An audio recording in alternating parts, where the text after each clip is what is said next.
Here's 3 simple tricks to enhance the contrast between different sections of your songs that Grammy Award-winning producer Dan Nigro has used in his work with Olivia Rodrigo. The first trick is one that Dan used throughout Olivia Rodrigo's hit, Vampire. Instead of keeping the reverb on a single setting throughout the song, he automates the reverb's mix amount across each section of the track. For example, the reverb increases in the verses and pulls back at the end of the chorus when Olivia switches to a spoken word phrase. This removal of reverb and instrumentation, combined with the change in vocal style, brings the lyrics to the forefront of the mix. You can emulate this sharp contrast effect even if you're not working with vocals. For instance, you might gradually increase the reverb mix during the introduction of a song, then pull it back to almost dry during the chorus. This transition takes you from a wide, washed out mix to one that's narrow and precise. Such sudden contrast makes the chorus hit that much harder. Another option is to use reverb as its own instrument. For example, Dan likes to blend the reverb around Olivia to emphasize her vocal changes. But if you're working with a synth melody, you might automate the reverb mix to be higher on certain notes to infuse these sections with contrast. The second technique is the simplest, but is often overlooked. Instead of using the same instrument or synth to play the melody throughout an entire song,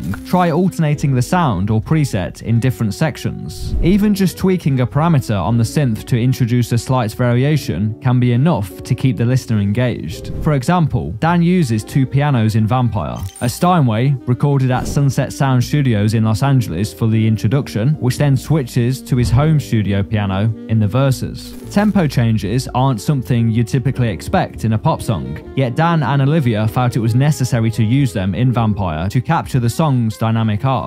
Increasing the tempo slightly in the chorus can add contrast that's more felt than noticed. Then, bringing it back down for the verses can build anticipation for the next chorus. These changes should be subtle, adjusting by a few BPM at a time and generally staying within a plus or minus 10 BPM range unless you're going for a more experimental feel. To enhance all of these techniques, check out this video to learn a simple reverb trick for 3D mixes from Grammy Award-winning engineer Luca Pretalese. Thank you for watching.